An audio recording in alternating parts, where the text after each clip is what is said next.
Hi, this is Richard Friend from Ricardo Amigo Real Estate from Rare, and this is our first episode of what we are calling Rare Conversations.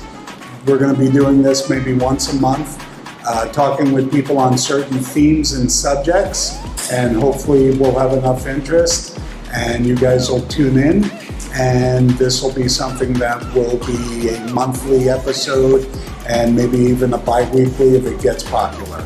Today, our first episode, we're going to speak about hurricane preparation and what hurricane season is like in the Todos Santos area. Today, I'm here with Cabo Rockwell, who's one of the owners of our property management firm, and he's also a real estate agent, and Tyson Gargas, who's also a real estate agent at Ricardo Amigo Real Estate.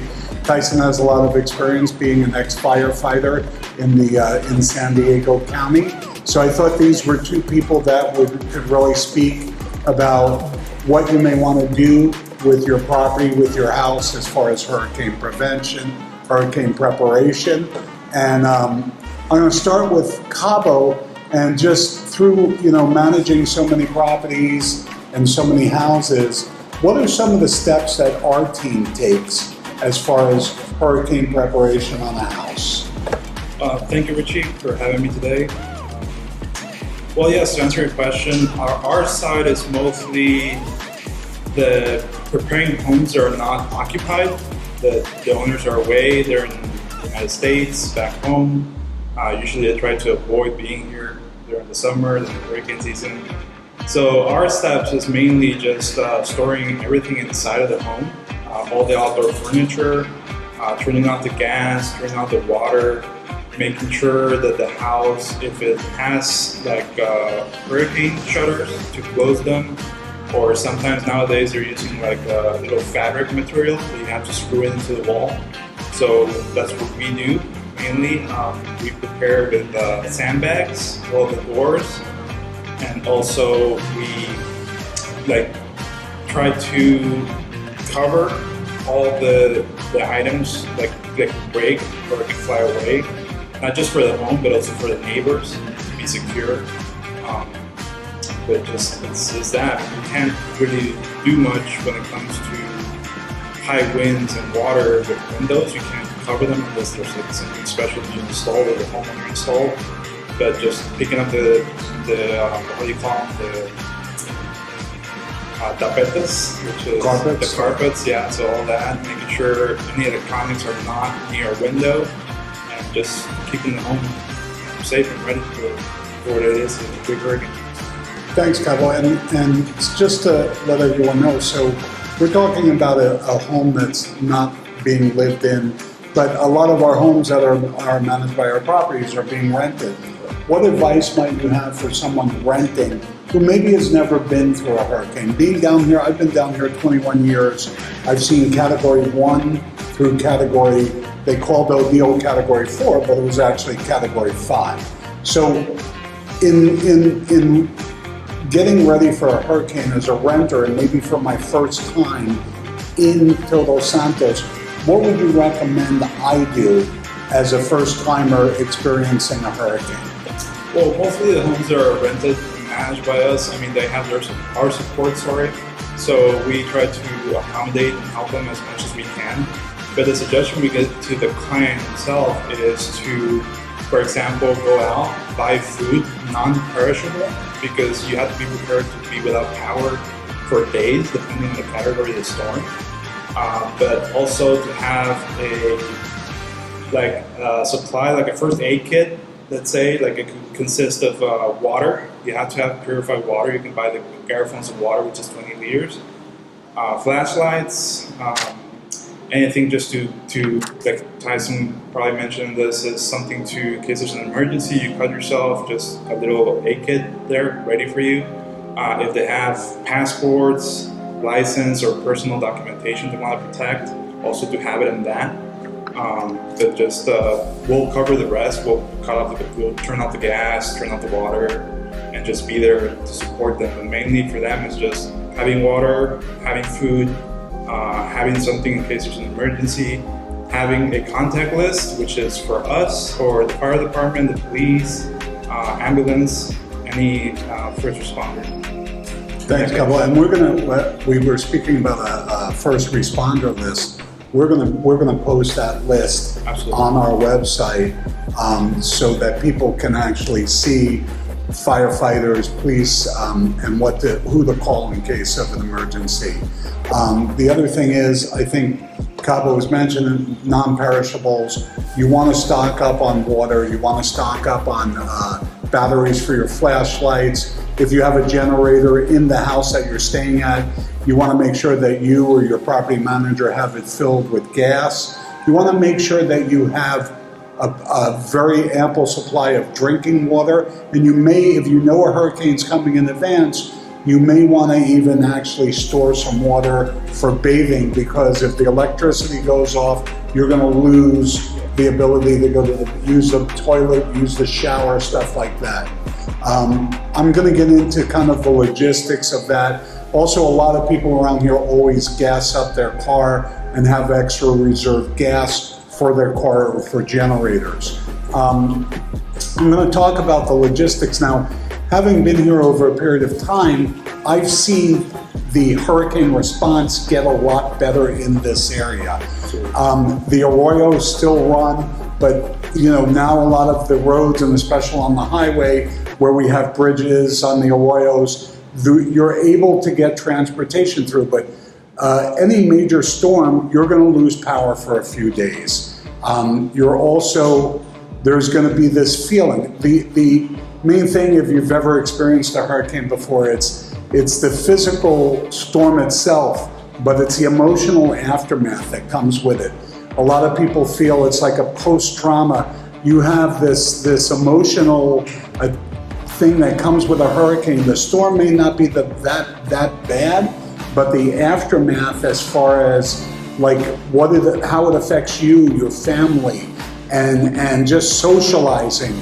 So I'd like to, maybe Tyson, I know you have a lot of experience being down in Mexico, coming down to Mexico for years, but you've also been in a firefighter position up north. So maybe you could touch on a few aspects of that.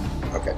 Yeah, thanks, Rich. Thanks for having me on. My name's Tyson Gargas. Yeah, as Rich said, I was a firefighter paramedic in San Diego County for over 10 years. So lots of time in emergency services, and lots of time, although it's a rare occurrence to have a hurricane go that far up. We do have a lot of wildfires, and the preparation is basically the same thing.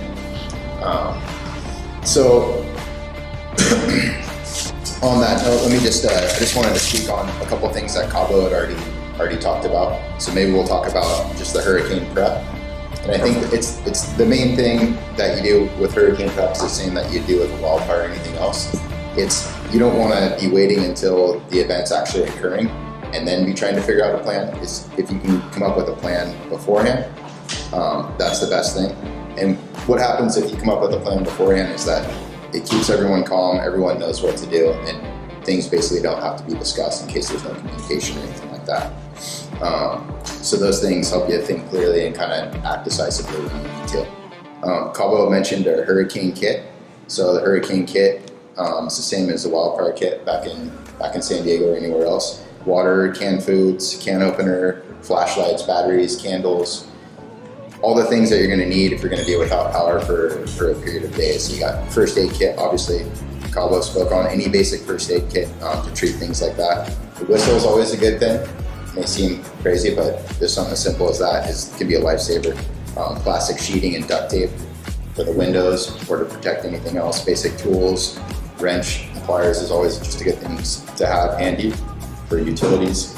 And then obviously your cell phone with backup packs because you won't have power to the house. And if you don't have a generator, then you plan on having no power whatsoever. If you do have a generator, then extra fuel is always a great thing to have handy. And then just the plan. You want to always have a plan with your family, your friends, your neighbors. If you can talk to everyone beforehand, there's usually ample warning. With hurricanes now, the science has gotten so good, so there's ample warning. You know a few days ahead of time what the projected path is going to be and kind of what you're looking at. And then I think the major decision to make for people is if you're going to evacuate, it's the same thing that you do with a wildfire. You want to make that decision beforehand. Are you going to evacuate, or are you going to be basically sheltering in place? Are you going to be staying in your home, or are you choosing to leave? If you are going to leave, is it safe to leave? Because you're way better off being in your house than you are being in a car somewhere stuck. So is it safe to leave? Do you know your route? Do you know what sites, if you do get cut off somewhere, like what sites you'll go to on your way out? So just things like that. And then maybe Rich or probably you guys could speak on, do you know if there's specific sites set up here in Todos Santos, specific evacuation sites? Thank you, Tyson. First of all, it's a great point. Let's talk about that for a second. Evacuation here means evacuating your house to a what essentially would be a school or a designated area for hurricanes. But it wouldn't be, by the time that it's going to hit, you have to make a decision pre-hurricane, and that's a couple of days before while there's still flights. Otherwise, most every time a hurricane hits here, you're sheltering in place because this is a peninsula. Even driving up the peninsula, the chances of that hurricane hitting somewhere on the peninsula, you just don't know.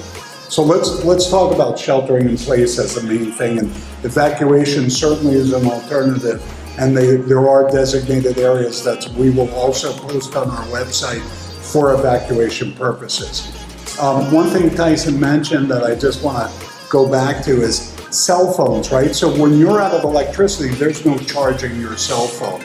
So I know that they have these powerless chargers now, or solar chargers, and these are great alternatives because you want to have access to find out what's going on, what's happening. Also, if you're with a family,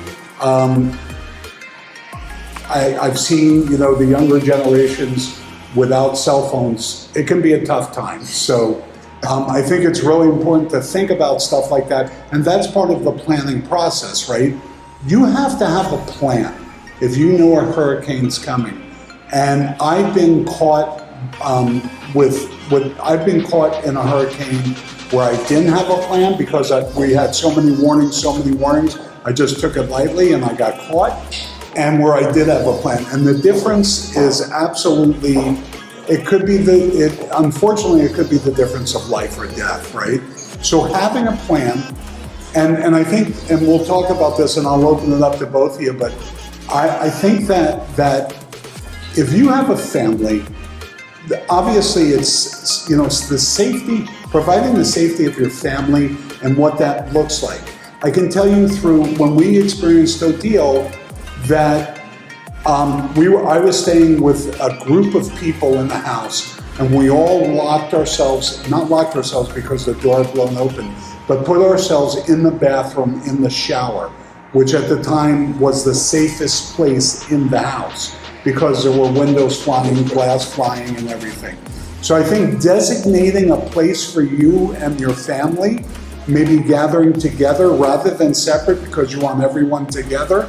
The other thing is, and again, I want you guys to give me feedback on this, but the second point is, I've been told, and I wanted to get your guys' opinion on this, that when it starts blowing like crazy, leave a couple of windows open for cross ventilation so all your windows are not breaking and shattering all over the place. So let's talk about maybe a little bit about family preparation, like what to do and what's the safest spot in the house, and maybe about, do you agree, like opening windows to allow the breeze to ventilate?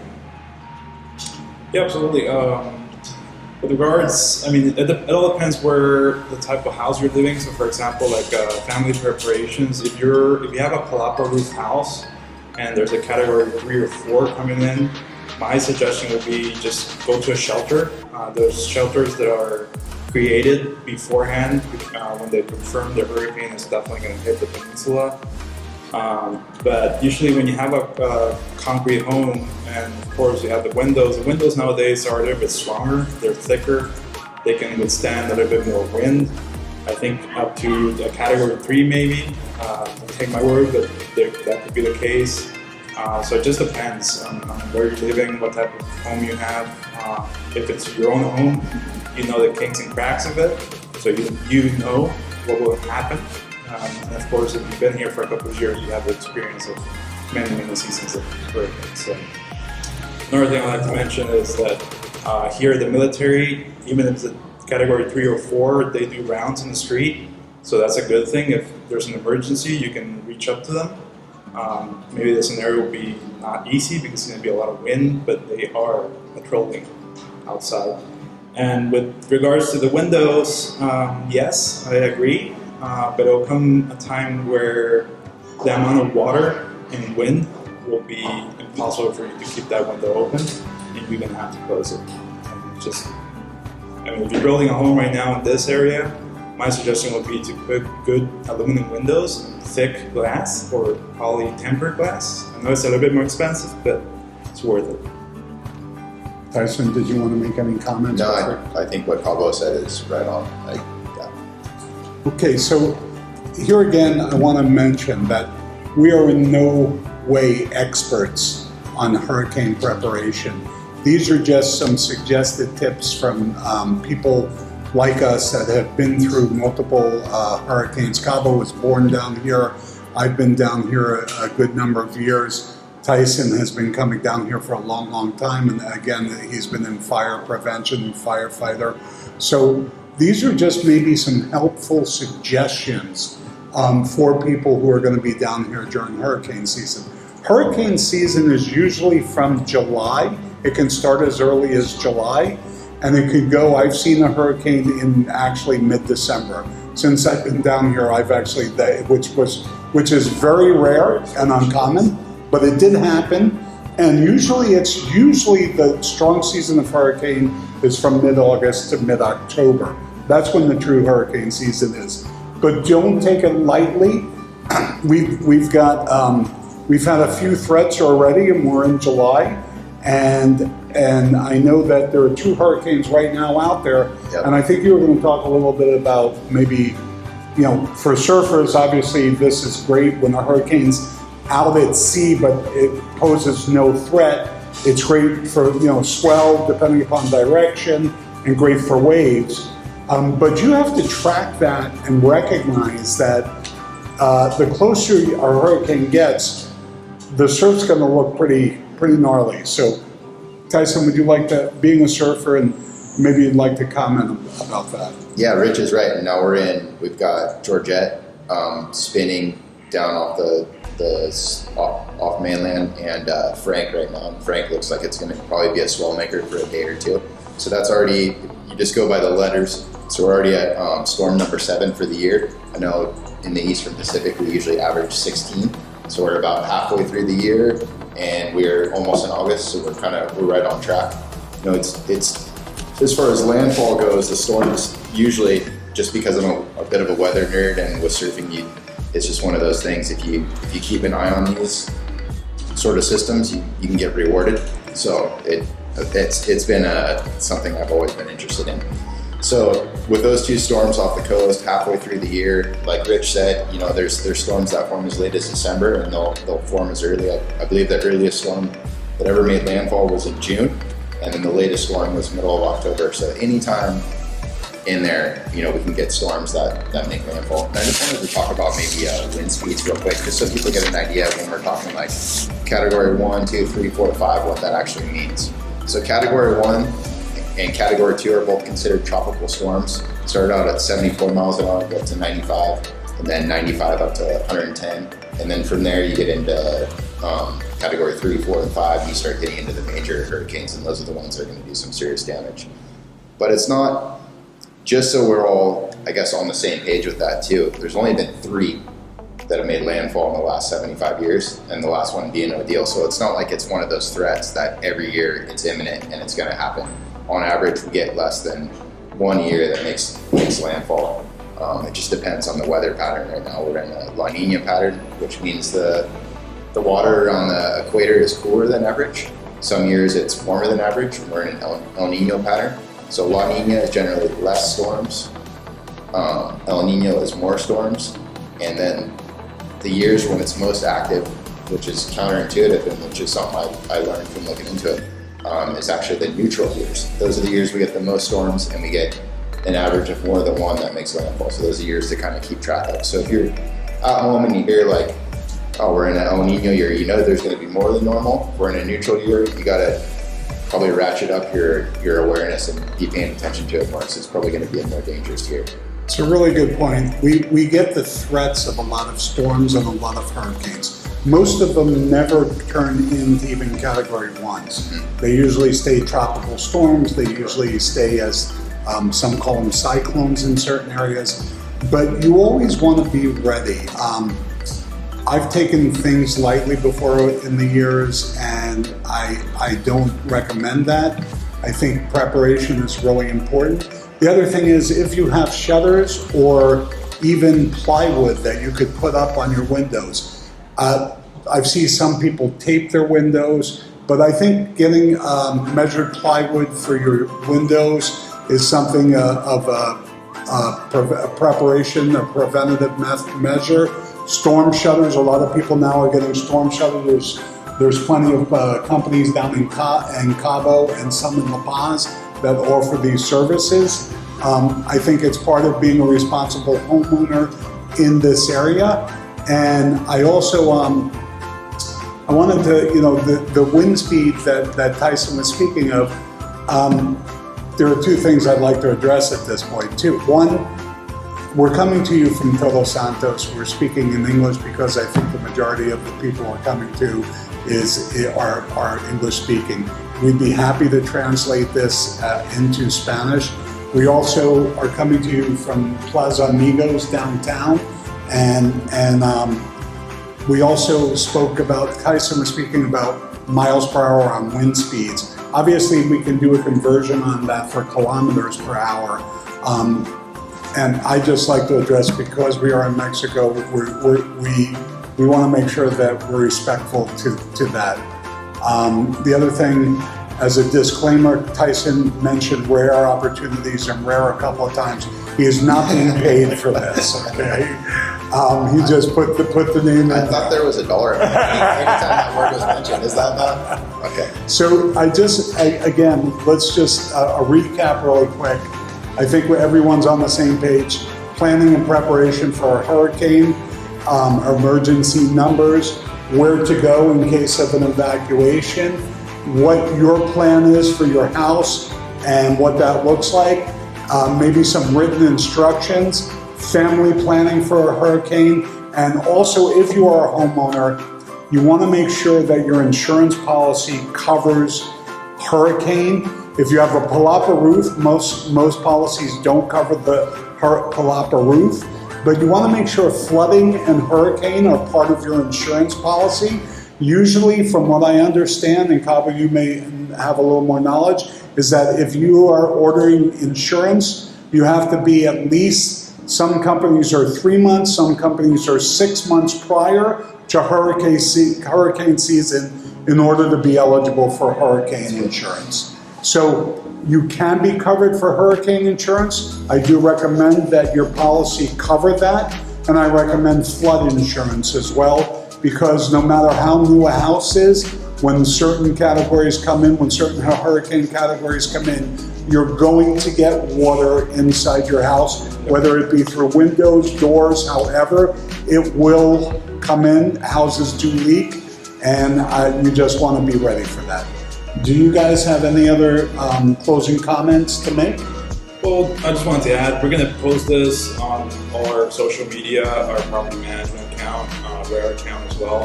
So like you said, wind speeds, translation, all that. We'll input a couple companies that provide shutters.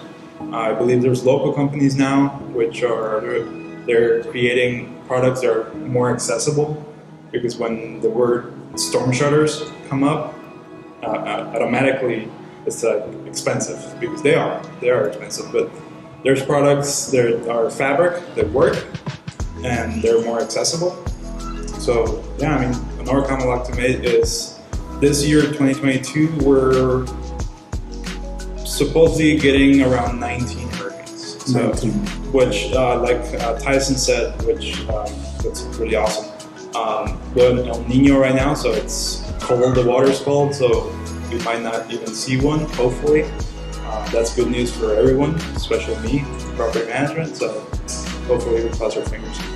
And the other thing I wanted to mention is if you're preparing for a hurricane, anything that could blow away, anything that could be susceptible to winds, take out of the picture, take it away, put it in storage, put it down, put anything that could fly, put it on the ground, make sure it's stable. The other thing that we didn't speak about, and I'm sorry, it came to my mind, what about pools? Or what if you don't have a pool cover or something like that? Do you recommend draining part of your pool? No, usually the pools, what they have on the skimmer is overfill valve. So if there's a lot of rain and the pool is overfilling, it should go through there. If you don't have it or your contractor didn't install it, I would suggest getting an independent pump and just having it ready. Hopefully you have a generator because then there's no power. But if you don't have power or a generator, then yes, I would suggest to drain the pool down, probably 3/4 or half in that case, and just turn off. Another thing that I want to mention is like power. Turn off the power at the mains when the hurricane is hitting, and then just keep it off until you are certain that the hurricane is gone. Because sometimes what happens here is that the hurricane hits, 3 hours pass by, and then everything is nice and cool, everything's stopped, and it's like paradise. That's the eye. So the eye is there, and then that's about an hour, and then everything else comes in again. Palm trees, they fall, so make sure your car is not under it. If your house is under it, find a way to protect it, or just strap it in the other direction in case it falls. Just be prepared as much as you can. That's a really good point. Plants, trees, stuff like that. There's Mother Nature is weird. It takes everything in its path sometimes. So, like Cabo said, don't park anything, don't put anything underneath the palms. So we spoke about pools, pump situations.